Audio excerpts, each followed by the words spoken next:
So we have the rock stars of the GRICon world here with us. Whoop, whoop. So we have Dr. Ramsey, Dr. Traynelis, Dr. Benke, and Dr. Poduri joining us. I know. Nor have I. We have to share. All right. I can share. You know how. Yeah. Okay, so our first question that we have was from yesterday's session. Could deep brain stimulation help some of our children as it has helped one GRICon child?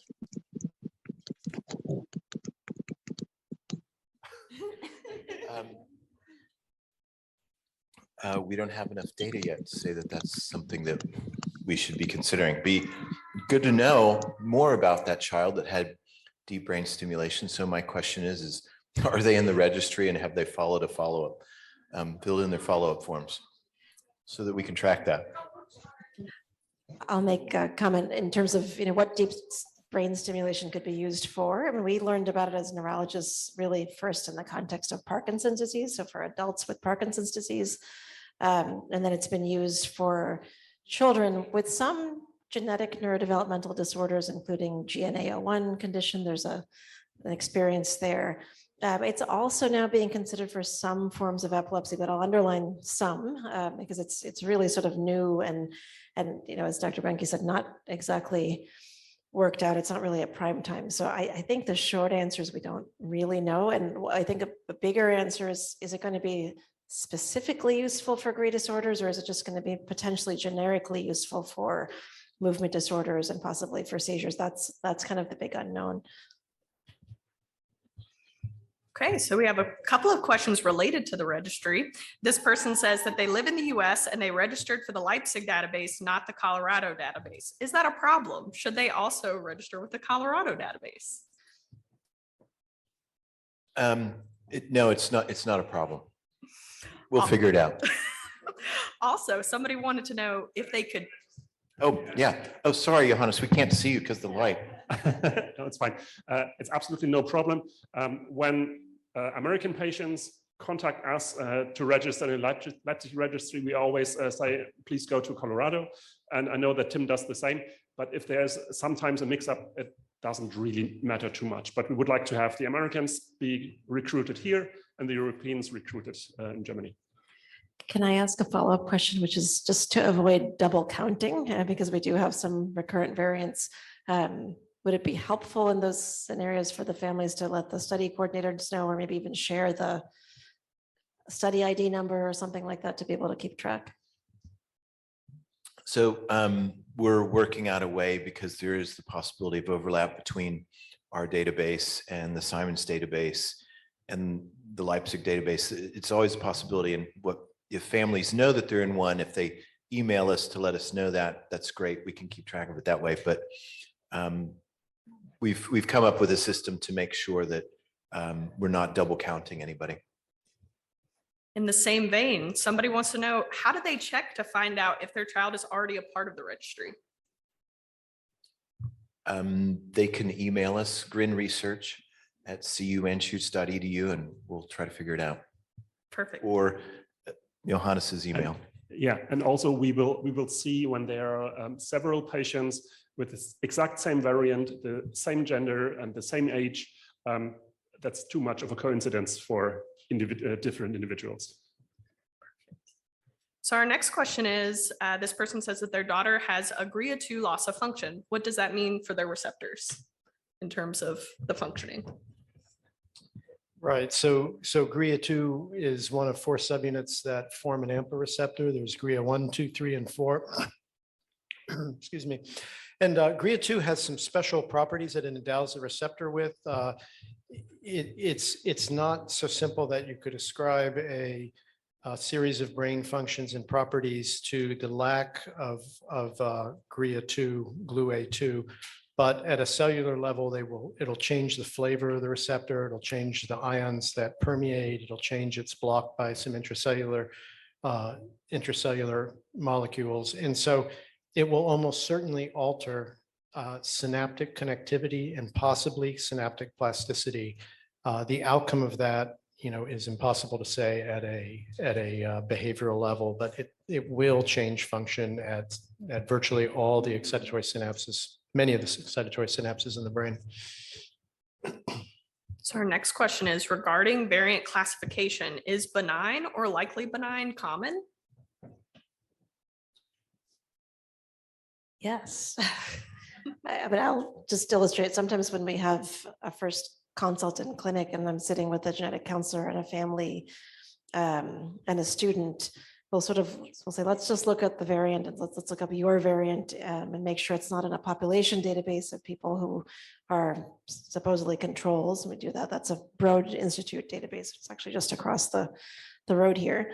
And then let's look at some of the databases. So for the GRIN disorders and the GRI disorders, we actually have a nice portal, but there's also ClinVar, which has a lot of cataloged variants, and we'll sort of sift through and say, wait, you're at position number 644. So let's look through and let's kind of get to there. And the students will be like, don't you prepare ahead of time?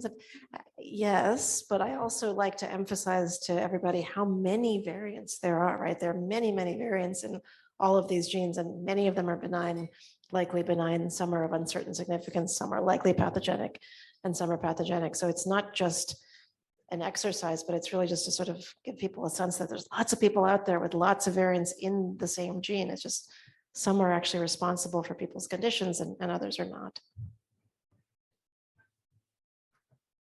Hello.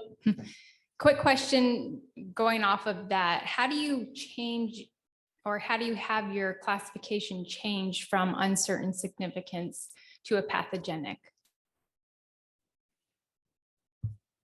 Steve? Do you want to talk at a patient level?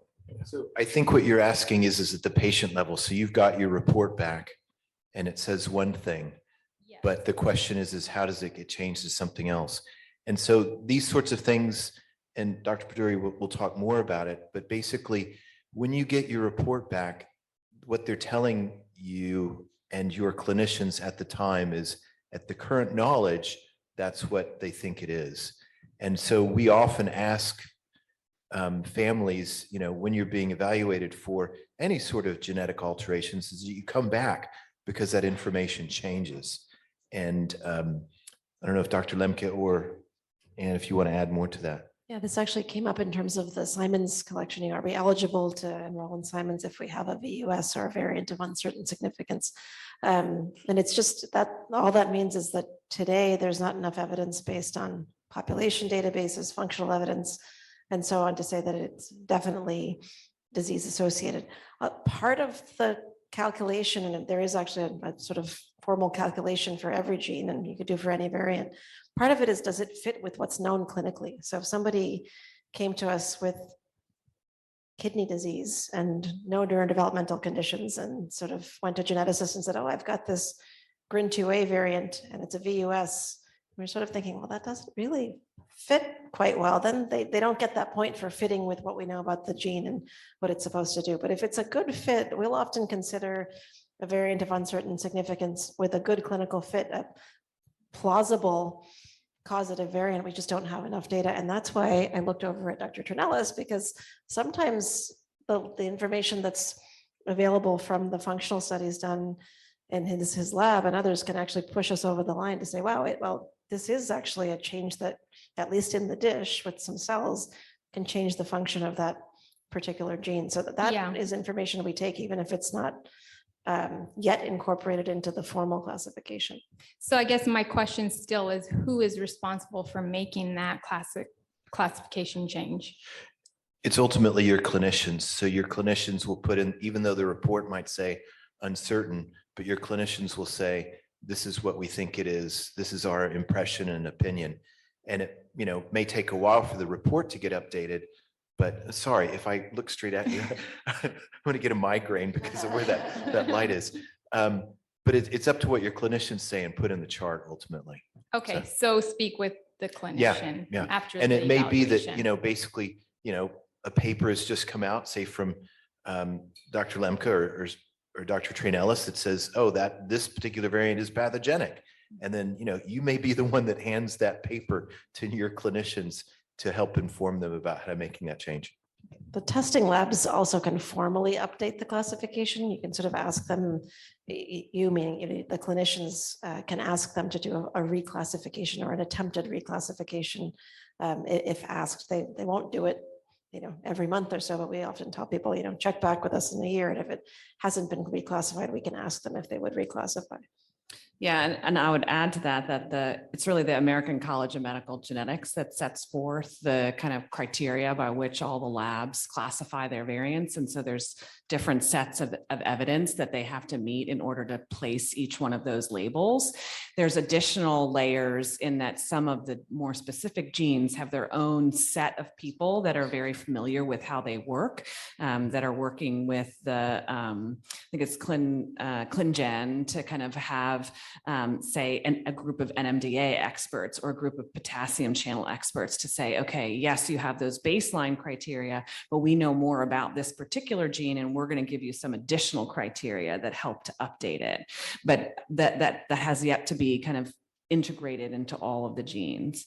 I would also add to Ann's point from earlier about benign and likely benign, that she does that because of how important it is to understand the backbone and the back picture of genetic variation, which is that if you were to compare her genome and my genome and the person down the street's genome, there would be 3 million variations amongst the spelling of our DNA. And that's how evolution happens, right? Our DNA is not copied 100% fidelity with 100% fidelity every time. Otherwise, we wouldn't be able to react to new situations or change or, have different adaptability over time. So the reason that we have those variations is part of human nature. And it just happens to be what type of variation it is and where it occurs that make it either nothing to worry about or something that causes symptoms in people. Johannes, did you want to add any more? Because you are in charge of that ACMG committee. Yes.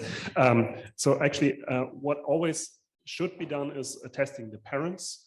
If the variant is de novo, that is pretty strong evidence that it may also be the disease-causing variant.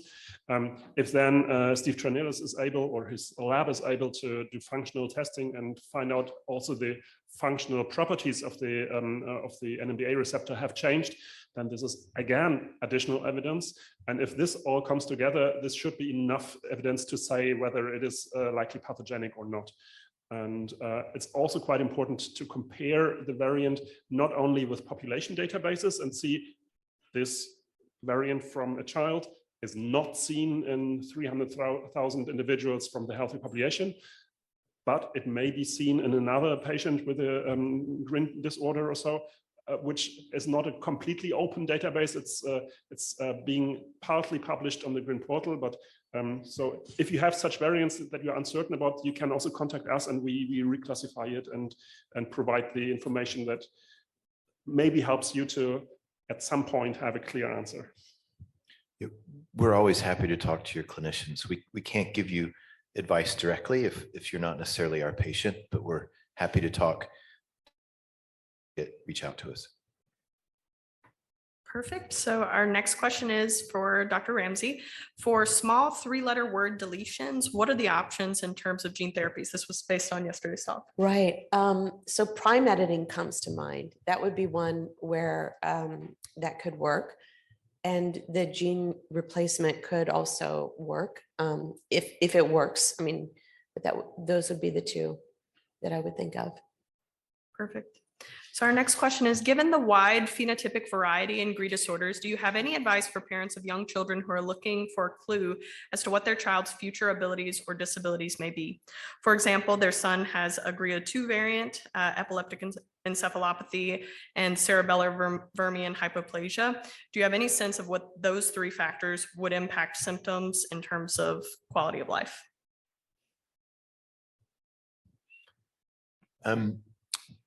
So when families come to see us, I think that what is being requested is a lot of guesswork until we know more. I mean, again, this is one of the reasons why having the registry helps us provide better data to families. In other words, saying things like, well, this is what we know based on, a few patients. It'd be nice if we're able to base this on, from having followed several families, it's just better data, the more people that are involved in the registry when we are able to give this sort of information.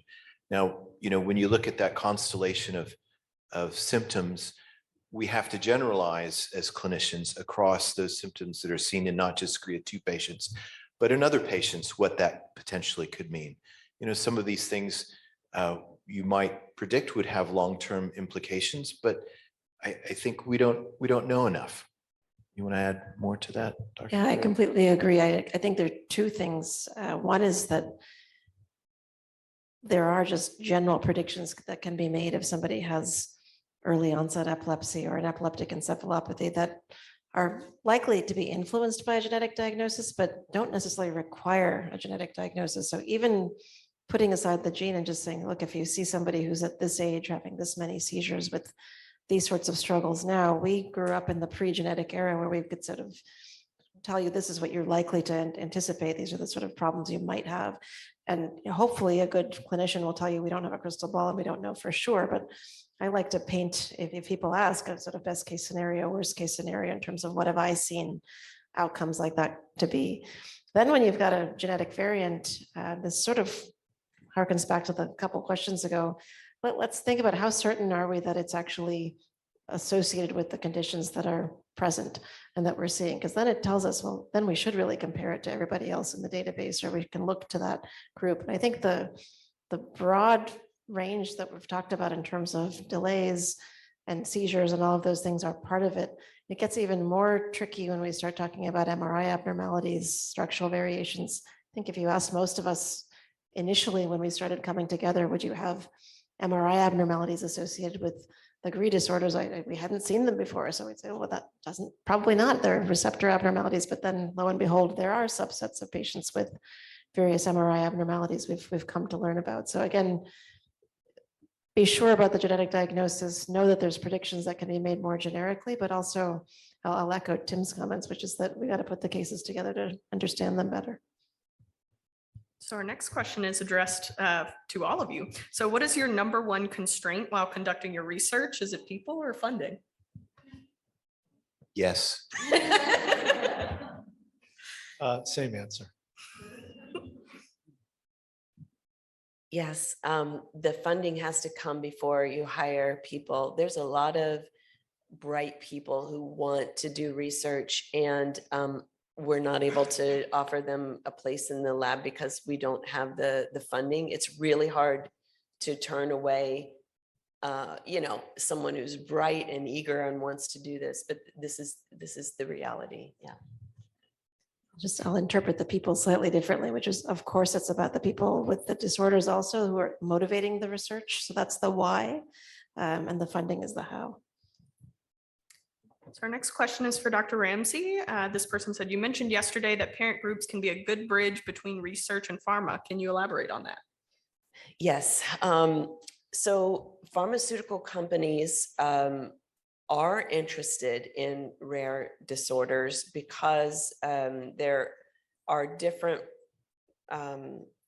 rules for drug development and approval for rare disorders that it is possible to get a drug company interested in a rare disorder. And that's something that I think maybe 5 or 10 years ago, that was not the case. So this is really good news if you have a rare disease, but they still need to invest their money in wisely, because they will, if they invest their money poorly, they will very quickly go out of business. So they need to choose things that they really believe are going to work. And so academics can do their best, but we aren't trained on looking for the things that a drug company knows to look for.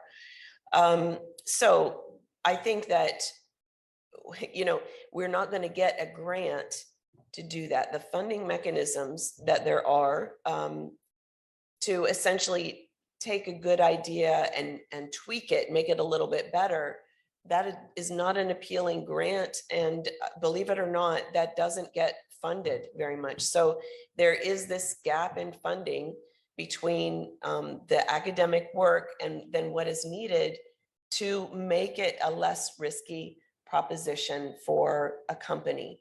So homology medicine, for example, they told me that they have 2 drugs in clinical trials.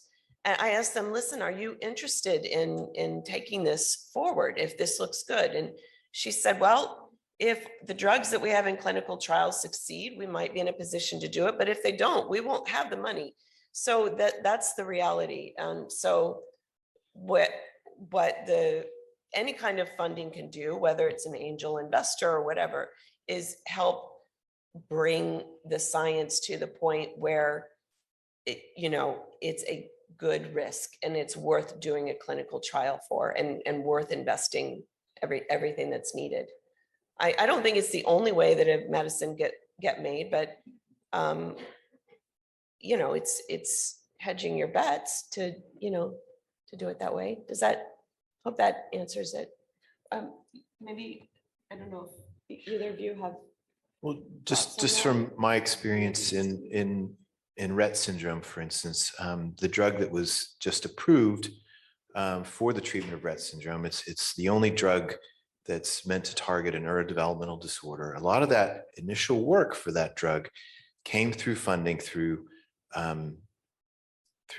family and patient advisory groups such as International Rett Syndrome Foundation and Rett Syndrome Research Trust. So we are where we are now because there was a lot of that investment to get there. Speaking about investments, maybe this person who's asking this question has $10 million, but they asked, can I ask each of the panelists what they think the best use of $10 million in funding would be for both GRI and generally rare diseases?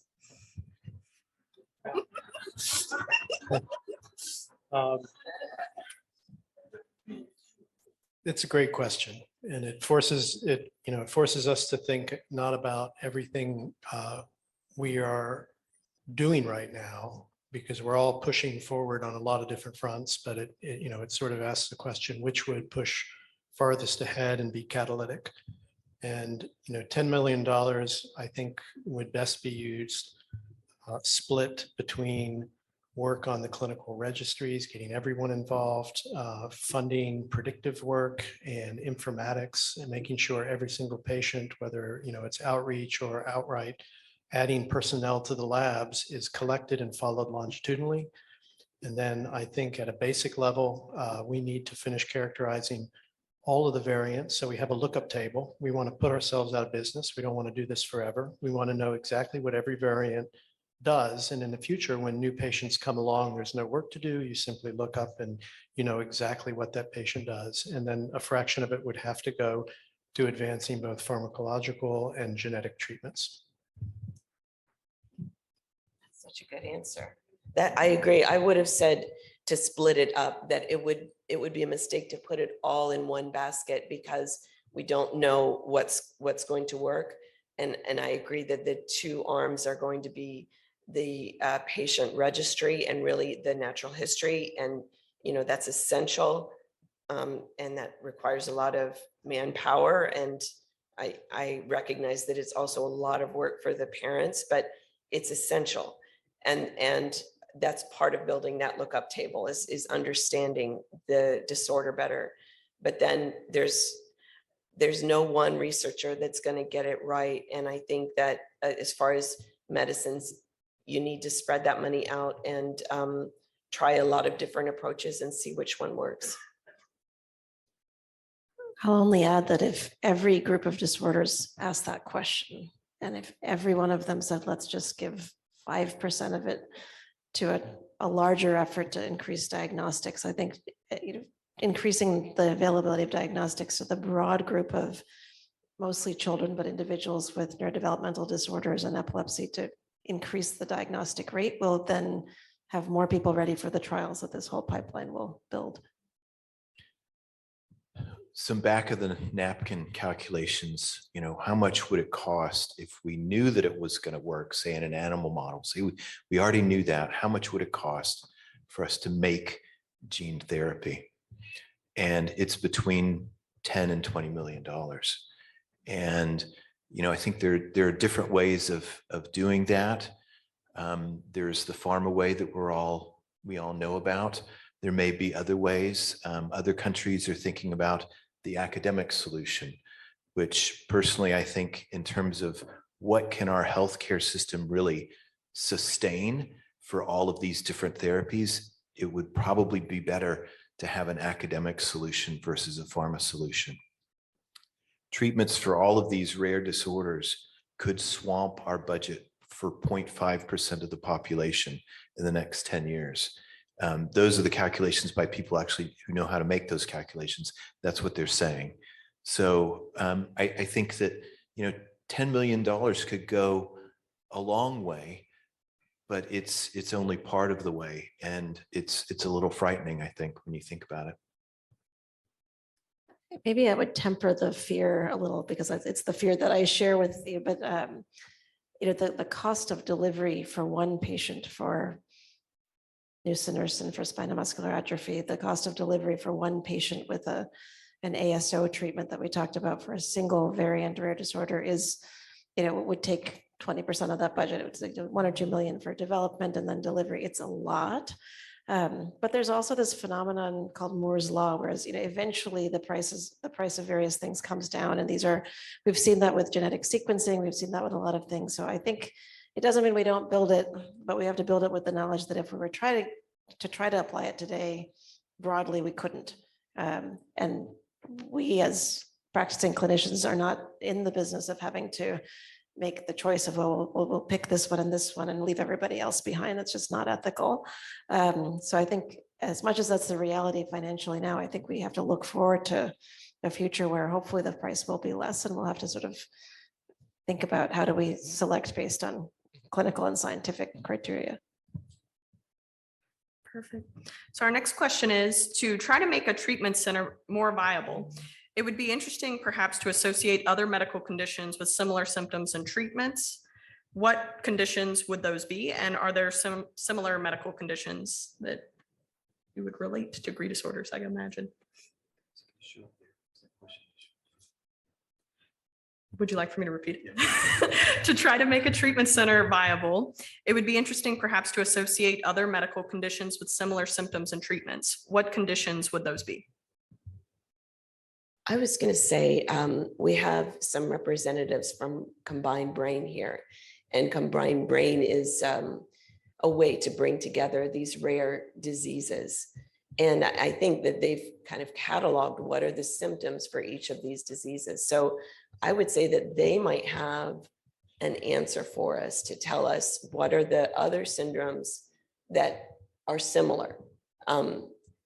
Already getting the GRIN, GRIA, GRIC together, GRID, that's really good. And, so beyond that, I would say, there's a lot of genes that are involved in neuron communication, and they have a lot of overlapping phenotypes. So it could be very, very big. That's what I would say. All right, we'll open it up to the floor for a little bit. We're still getting messages in through the panel, but if some of the live audience would like to ask questions. Oh, okay. Okay, I have kind of some broad questions. So kind of speaking to what you guys were saying about you would invest, if you had the 10 million, you'd invest it into different types of research. So I know translational research has been brought up a lot. And I think some people might not exactly know what that means. And I know there's also basic research and clinical research. Could one of you or multiple of you kind of briefly explain what those different type of researches are? Why are they all important? Is one, do they build on each other? Is there like a level where we start with the basic and then where are we at now? And then also what would be examples of each one? So like what's some basic research that's been done, some translational research, and then some clinical research? I just think in general, I mean, I technically know the answers to these questions, but I want to hear you guys say it. So I'll just start out on that. Basic research, in my mind, the definition is knowledge for the sake of knowledge, and that always builds a foundation and creates opportunity for advancement. In the GRIN world, an example, and I'll give a talk tomorrow, an example of that is to take one variant and not just ask how can we fix it, but ask why does this amino acid change alter the way the receptor works? And I'll show some data on that. The front end of my talk will be purely basic. We'll say this amino acid moves, there's a tunnel that is created in the protein, water goes through the tunnel and dissociates the agonist. That's why this variant reduces glutamate potency. That's a description of basic, although knowing that allows you to begin to think about a solution. Translational, in my mind, and everyone will have a little bit different view, will begin to ask questions about how can I rectify this, even if I'm not working on a future drug for the clinic, how can I do an experiment that will actually generate data that will speak to, solving a problem of treatment. And an example would be to test a tool compound that might enhance or reduce a receptor's function and ask the question, does that work on the variant? And if it does it work on the circuit? And if it works on the circuit, can we see a behavioral change in an animal that carries that deficit? So those are just two examples, a basic and a translation, from the non-clinical world. Wait, but just so I can clarify, translational work, I think as we've seen, based on your definition, it sounds like it's already being done in many research labs around the world. Would that be a correct statement? Correct. And a lot of times you don't know that you're doing translational work at the time. When it was found that NMDA receptors are important for long-term potentiation because somebody worked with a compound that blocked NMDA receptors. I can't see, where's Graham? Is he here? I don't know if he's in here. I think But- it's in a different session. But he didn't know that there was going to be, 40 years later, this group. But it became, when you look back at it, it's translational. But I think that the next question is, there's translational, and then there's also what we call preclinical. So when you're setting up something, you've got the basic finding, you've got a translational which means translational means, oh, I know how to apply it. Then you put it into what looks like will lead to then really inform what a clinical trial will look like. That's preclinical research. In other words, what Amy is doing, which is, we've got this group of mice, we're all going to treat them. And, Steve's done the same thing. It's really setting up, well, basically you just switch you're not doing rodents anymore. It's going to be a group of people. Then that's preclinical research. Do we think we're getting there, Liz? I think so. I just want to make clear. So is there one area we need to focus on more, or right now, would you say generally we're at the level where most people are doing translational research? I would probably argue all of the experimental scientists interested in the GRIN variants are doing some aspect of translational research. I think the moment you introduce a mutation into a gene and you begin to ask what does it do in a neuron and how can I fix that, that by definition is translational. And so I would argue that most of the labs working on that are fully engaged in translational. And in fact, there's a lot of information out there that's just working its way to papers about hypothetical treatments, whether they're genetic or they're pharmacological, not with drugs or genes that are going to be in patients tomorrow, but tools that will demonstrate, as Tim was saying, feasibility that these approaches work. Okay, so one last thing. So I know we don't have the 10 million, but would your opinion be at least that with what we do have, which I still think is pretty darn good, do you think we're doing a good enough job spreading things to where they need to be and covering as much of our bases as we can?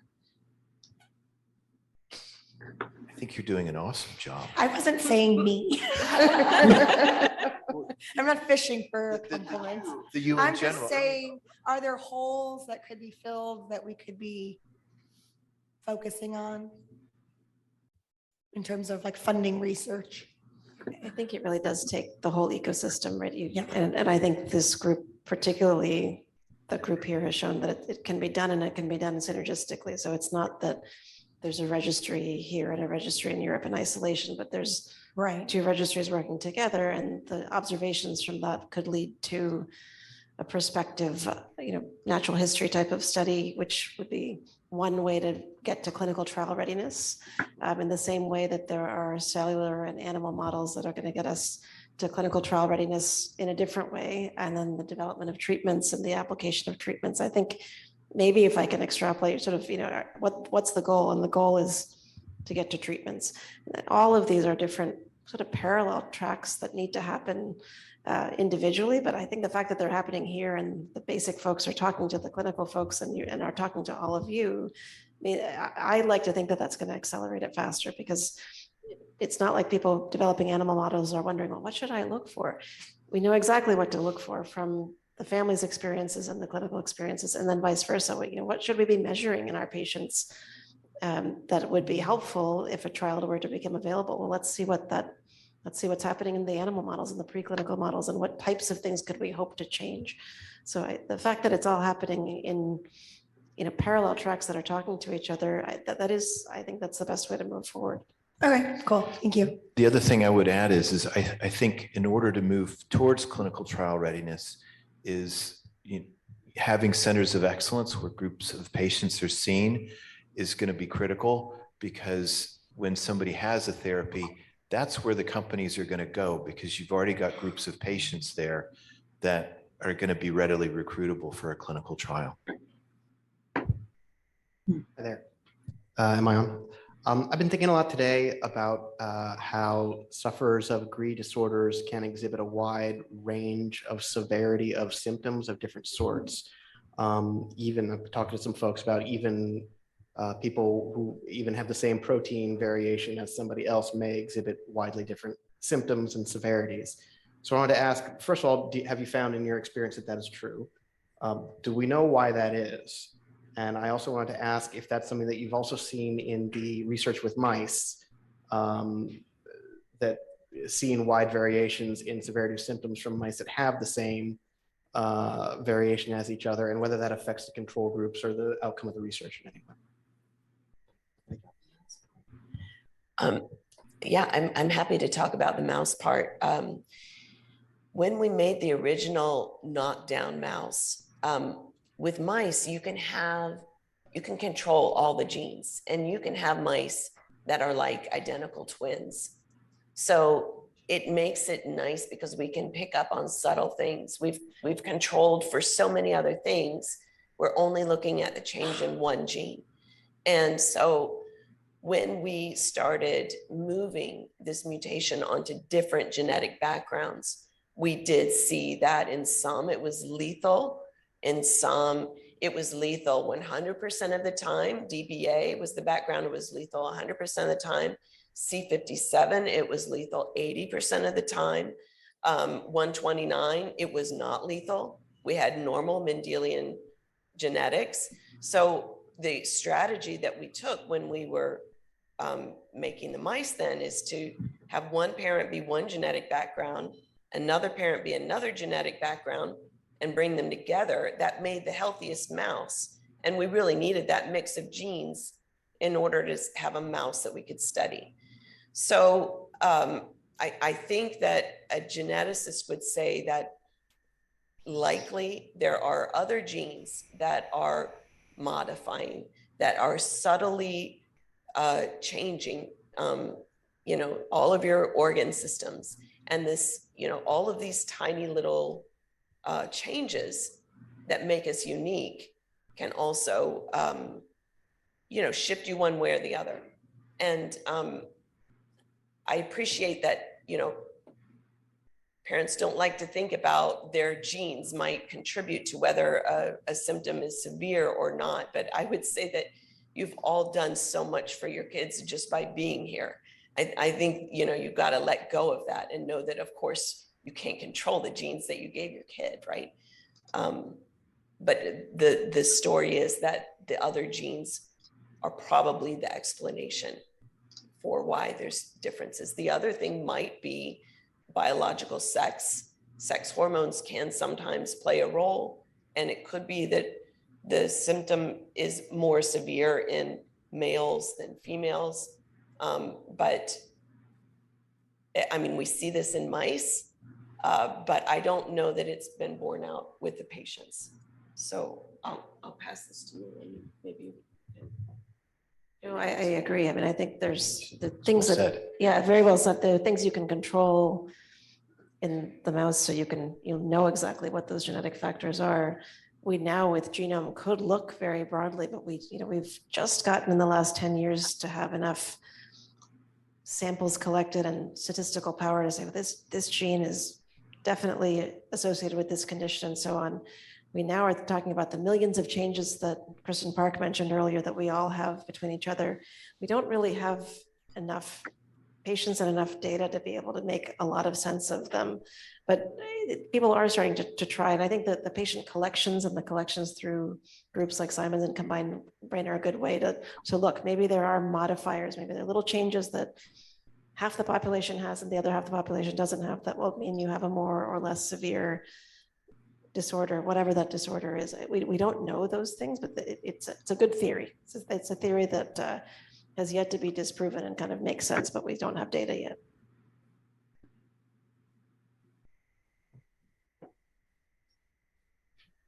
I would like, hi, it's Dennis. I just would like to comment on this a little bit. So, we're working on many gene disorders, and one thing is clear, so that the genetic variant, that people, for example, have a truncating variant in GRIN2A versus those who have a missense variant. The truncating variants, people will look more similar to another compared to the ones with the missense variant as a group. So what I want to say is, it is clear that the genetic variant has some power towards looking more similar to another for people who have similar variants. So it's just as a group, but there's a range. And one thing, and that's why I stood up, what is really important is what is often not done well enough is to capture also the environment in our registries. And so what I mean with this is the drugs which a person has been exposed to, the complication a child might have had, like, for example, feeding problems, coma, or other kinds of induced problems. And often we just look at the variant and the clinical spectrum of that person at a specific time in life, let's say by the age of 12, but we're ignoring all the other factors which can enhance or improve the situation. So often, I'm a geneticist, I need to defend genetics, right? So genetics gets, the comment that it's not that strong, or there's a lot of variability, or there's genetic background. We have done a study where we could show there is genetic background plays a role. But in my personal opinion, it is an opinion, we don't capture enough the environment. And in particular, children who receive at a very young age drugs which act on our brain function, we don't capture good enough how that can have an effect on the expression at a later age. And not talking about coma, feeding problems, and other really extreme phenotypes which often children have when they have to be in the NICU for like 2 or 3 months, whereas another child who maybe lived closer to the hospital and didn't need to go to that extreme stage of the disease where they had to be hospitalized for a while. Later on, by 6 years later, we compare them in a database with 20 data points, and they look different, but we don't capture at all the history. So that's why I strongly argue when you participate in these registries, really give all the information you have, and really encourage everyone to not be fatigued to enter more data sometimes than less. And now it's a lot of information, but it becomes more and more clear that we need to capture even more information than we already capture today to understand sometimes these relationships from a genetic variant to the disease, because the disease is not just genetics. It's everything what the person experienced at that time.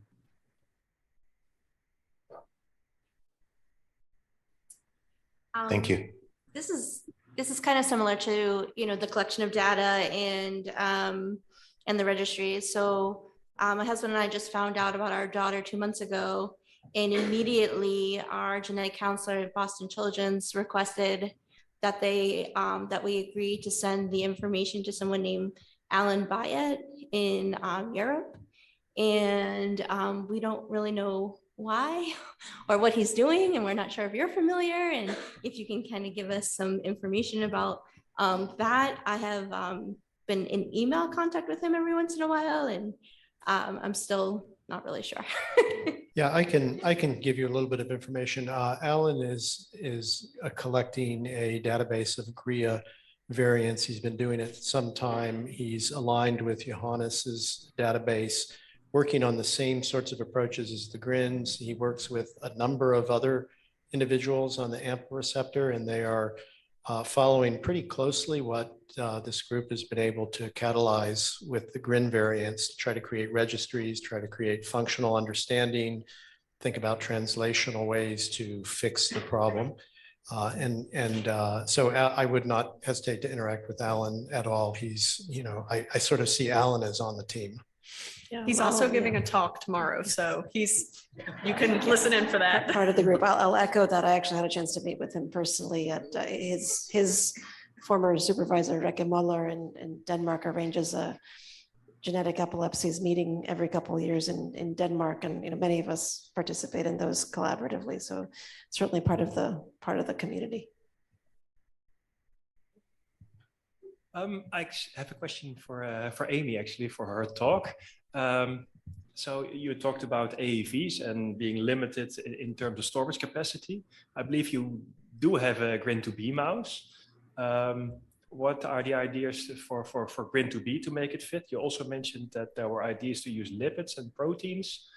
I was wondering if you could comment on an opportunity to expand on that a little bit more. Yeah, I'm happy to.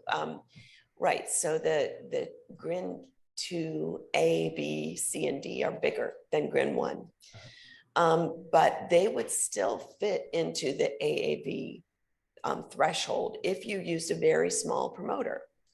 And so what we were thinking is, and these exist, that like we don't have to invent them. There is something called a mini promoter.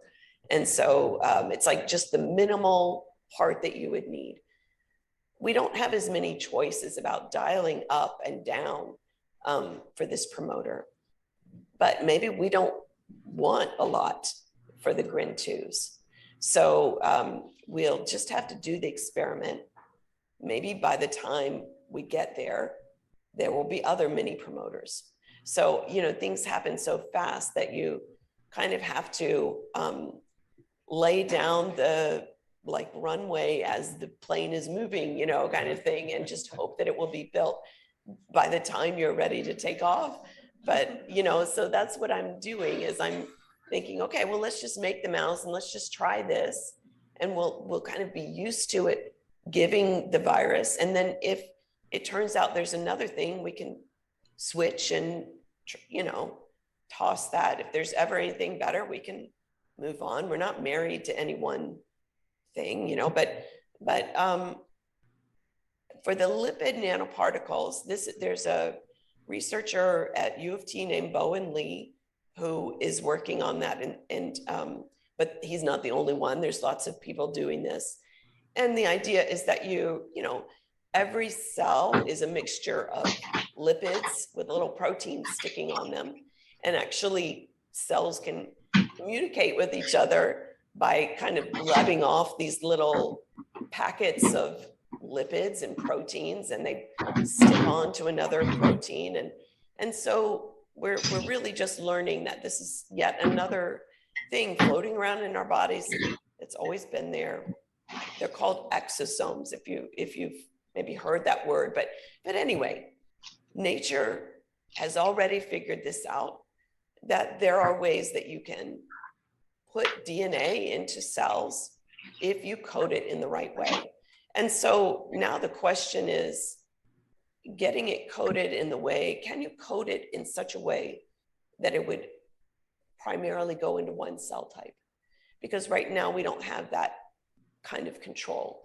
And so they're playing around, you know, chemists playing around with little mixtures of these different kinds of lipids and just testing to see, is there one that works better than another? So if that is the case, then we don't have that hard, you know, deadline 5 kb and that's it that you would have with AAV. So that's why we're exploring it, but I have no idea whether it will work or not. Okay, so lipids are not used in any other rare disease. Or I know that we're not the first to be talking about this. I don't know off the top of my head who else is doing it, but I know we're not the only ones, you know, thinking of it. Thank you. Yeah. Any other questions from the floor at this moment? Sure, you can come to the mic. Hello, thank you so much for being here.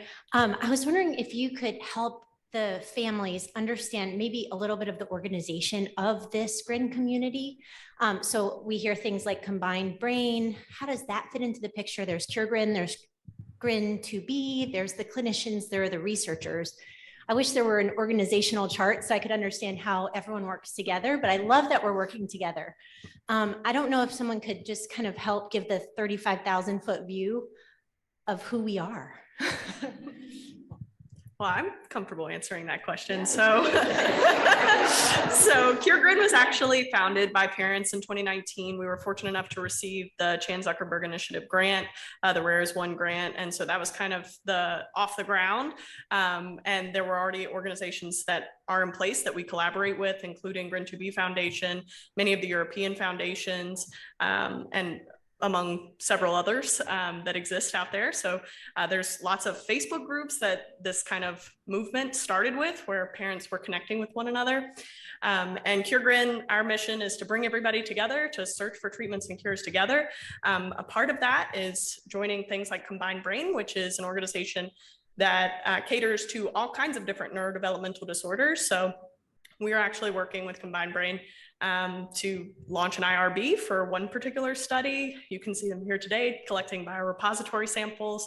And we work to build synergistic partnerships with researchers, clinicians, biotech, and pharma. So as a community, we're all working together. That might not always be so clear in terms of how we do that, but there's a lot of stuff going on behind the scenes to make those connections and move forward.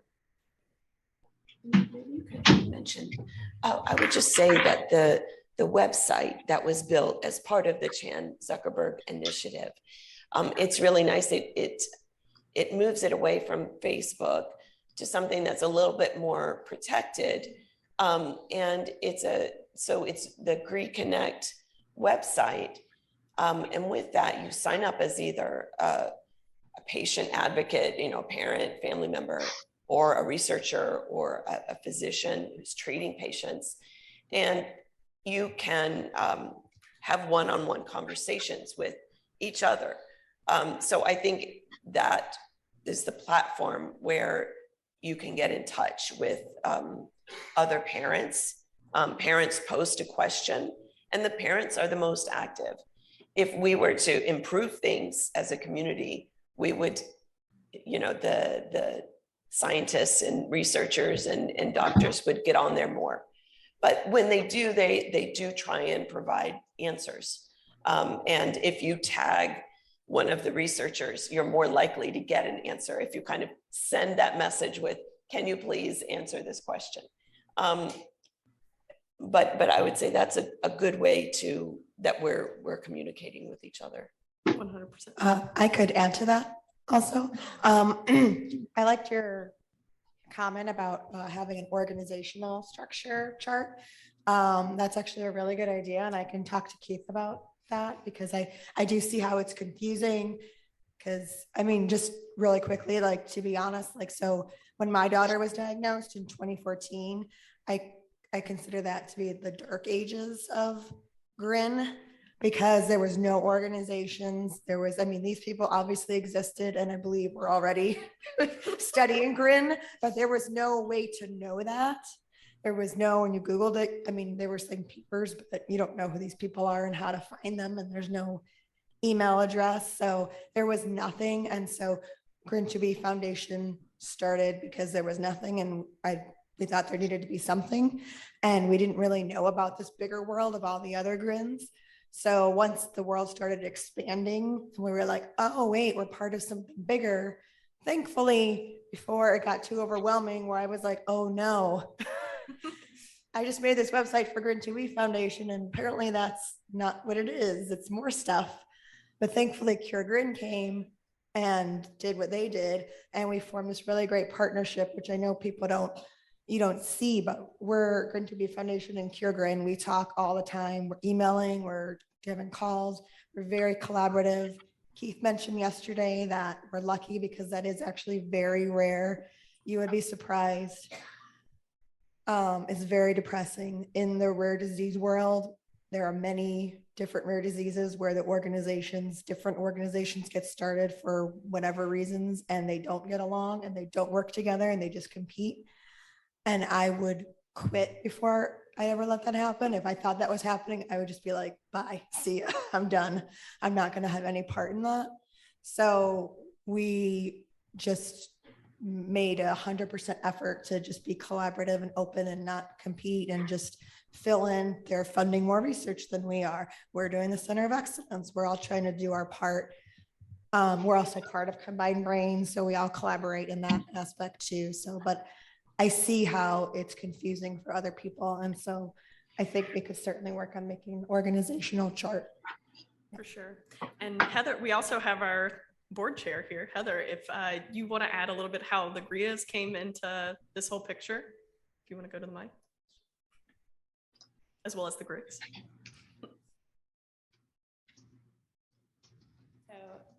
The GRIAs came into play a few years ago. I was actually reaching out to Dr. Lemke to figure out how do we find cures. And he directed us to CureGRIN and really explained how we're all connected. And, just being part of one group is the way to be. Perfect. I'll say it's also just in terms of concentrating the expertise, getting the scientists who are thinking about the basic questions and the potential for therapies. I think you're seeing already that there's so much commonality, and both from the community building perspective, but also just from efficiency. You don't want Dr. Ramsey giving 10 talks to 10 different groups. You want Dr. Ramsey giving one talk here and then going back to the lab, right? And supervising her group there. There's an incredible economy of scale here that I'm sure we all appreciate. I certainly appreciate. And I'll just echo your comment from earlier that this is the exception. I think we've seen all too many times where there are multiple groups focusing on different aspects of one gene, all of whom would like to host a gathering and all of whom would like to get the experts and all of whom want that attention, but who are not making that effort to work together. There's a lot of give and take behind the scenes to bring these groups together. But I think from our perspective as physicians, researchers, collaborators, this is the way to do it. I was very happy to review grants for GRIN2B and then separately for CureGRIN and so on, but I'm even happier seeing them all come together, and then we can have one bigger vision and one more streamlined process. It's a better use of your time, I think, and it's certainly a more efficient use of everybody's time, and it gets more people here, right? You can have everybody come who's interested in all of these different disorders in one place in a way that it's just not feasible and practical to do individually. So that this should be an example. And I think this is, we have various ways to highlight that here, but I think there are also various ways we can highlight that across the rare disease community. And I think this is going to be held up as an example of how it should be done.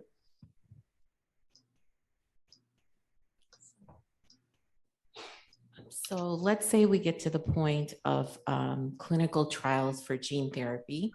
What would that hypothetically look like? So we've got all these different variants and then we've got all these different genes. So let's say we would do a version of it with GRIN1, and then we would do different variants, or are each of those medications a totally different clinical trial? Is GRIA gene therapy different, or is my daughter's GRIA1, is that different from GRIA4? Is it are we going to have 20 different clinical trials? How hypothetically will that look like when we get to that point? Most likely it will be many different clinical trials because each gene therapy is going to be fairly specific. In other words, the GRIN1 will replace certain types of GRIN1 variants, and it'll be pretty specific. So it may be that there's 20 different clinical trials, which is a bit daunting, but I think that that's kind of the way the system works in order to get approvals. So. Great. So if you only have, like, let's say 10 kids who have GRIA 4, how does that work? I mean, can you have a clinical trial like that? So my thought is that once we're really at this, honestly, proof of concept phase. Is there any neurodevelopmental disorder where gene replacement therapy has worked?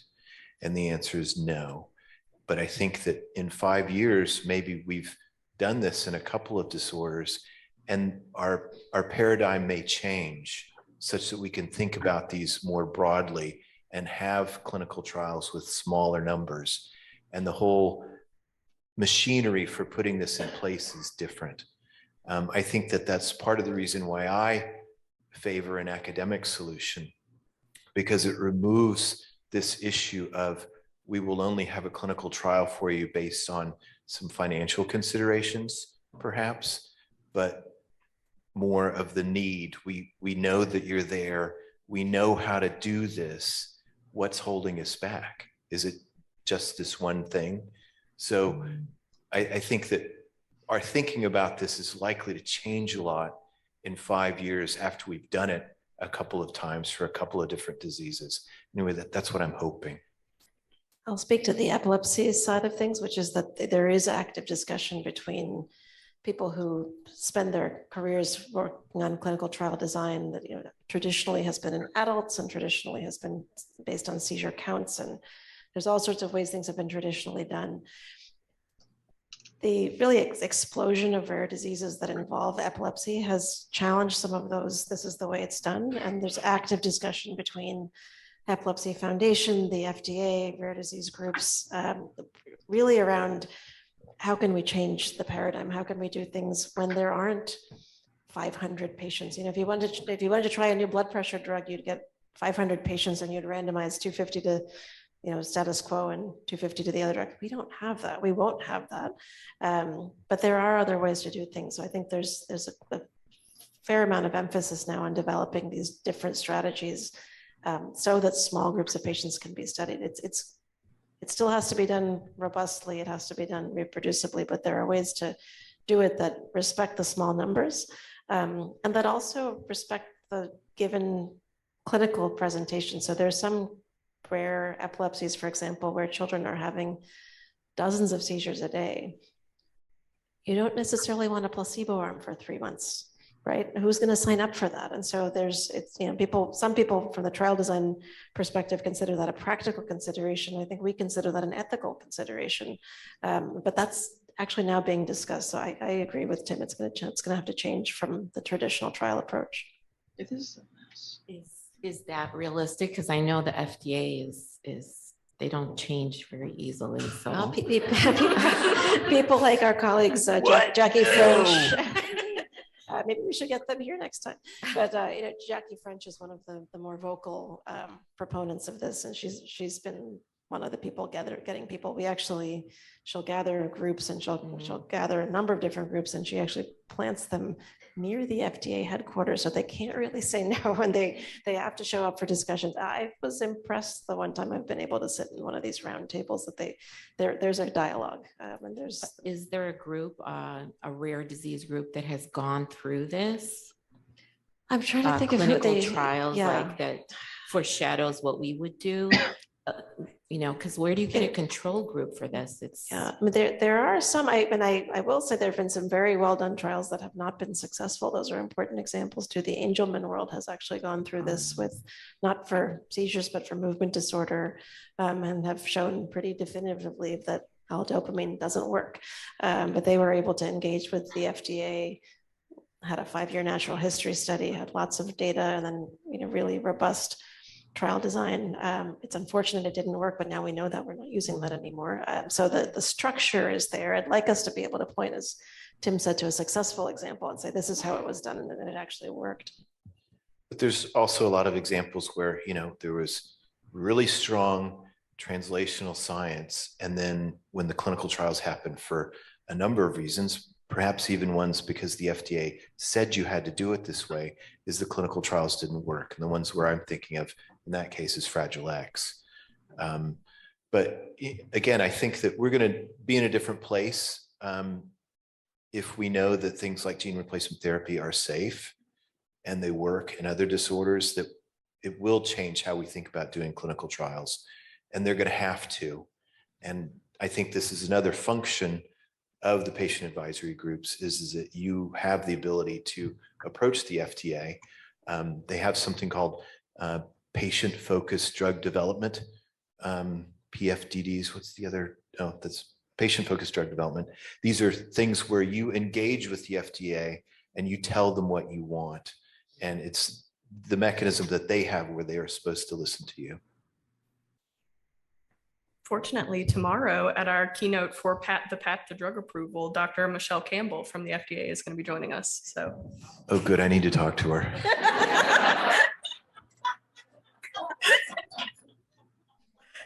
Finally, she's cornered. Insert evil laugh here. Okay, we still have a lot of questions left in the chat. I will give one last opening to the floor. If anybody wants to be brave, come to the mic.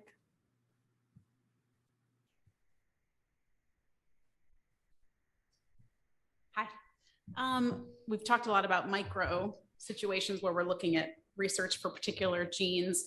Just a macro question, other more well-known movement disorders, neurological disorders, Parkinson's, Alzheimer's, can we leverage any of that research, funding, wealth of knowledge, or is it just, is it relevant at all or not?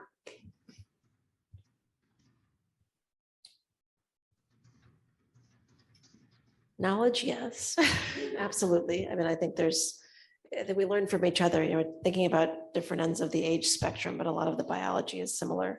Drug repurposing, absolutely. Memantine was well used in the Alzheimer world before it was considered for some of the pediatric indications. Funding, I will leave to my colleagues to think about. I mean, a good example is when you have a panel of drugs that you were running through the pipeline that would basically potentially repurpose some drugs for, treatments. Did you want to say any more? I think repurposing is an important word, and one of the things that the variants will sometimes do is they will take either experimental drug or an FDA drug that works on a target, let's say an NMDA receptor, and the variant can supersensitize that receptor, or it can eliminate the ability of that drug to work. And in some cases, and at least in one patient, the variant inside the pore supersensitized that variant receptor to memantine, which relieved seizures. It's a rare event, but it's a tractable problem, and you can easily take 50 or 60 channel blockers and run them across variants with all sorts of modern technology and sort of pick up the needles in the haystack. And it's a small number. It's not going to become a treatment for a large number, but every patient is worth the effort on their own. And I think that's a viable strategy, and that fits completely with exploiting what we've learned in other neurodegenerative diseases for the GRINs. Okay, so we have a question about dextromethorphan and memantine. Are these already being used in GRIE patients, or are there any other currently available medications that patients should ask their doctors about? So those drugs would specifically be for gain of function alterations of GRINs. And we talked a little bit about that yesterday, that it's my thought that before we know that they're truly effective, we should think about actually evaluating these in a clinical trial for safety issues, because there's still the possibility that in some situations it could make things worse. If your clinicians are wondering about what to suggest, they can reach out to us. We can provide them with some suggestions. Our thought is first you need to know whether or not what your functional status is, and that use of these should be reserved for either a clinical trial or in extreme situations where you're in an ICU, you're having multiple daily seizures, nothing else is working. So this is what we would call compassionate use. So that's where we think that there is the place for things like memantine and dextromethorphan and some of the other things. There is, we're hoping that things will move forward with the clinical trial for Radipradil, which would be for gain of function alterations. Again, that would only be available through a clinical trial. Did you want to add anything? No, I agree. I mean, I think the examples you may have heard about were compassionate use examples, and at least in the US, that's sort of how you can use various compounds. I will say, and I don't mean to make our basic colleagues uncomfortable in any way, but certainly in examples where we've looked at the cellular and animal data and we've had clear evidence of gain of function and traditional drugs aren't working. When you have drugs that do have established safety profiles in children, it's hard to wait for the clinical trial. And I think for at least one case I have in mind, if we'd waited, we'd still be waiting. So it's a balance. Scientifically, we need to have the trials. We won't have definitive answers without them. But I think this is something to kind of discuss individually with your doctors, but also have a discussion about what are the alternatives, what are the risks, and all of this is about calculating potential risks, potential benefits, and what alternatives do you have? Perfect. Well, that puts us at 5 o'clock. I want to thank everybody for their time and attention. Thank you all who submitted questions. Unfortunately, we aren't able to get to them all. We want to respect our speakers' time. If you see them, they're very friendly people, so maybe go and ask them if you have more questions. But we want to give them a round of applause and thank them so much.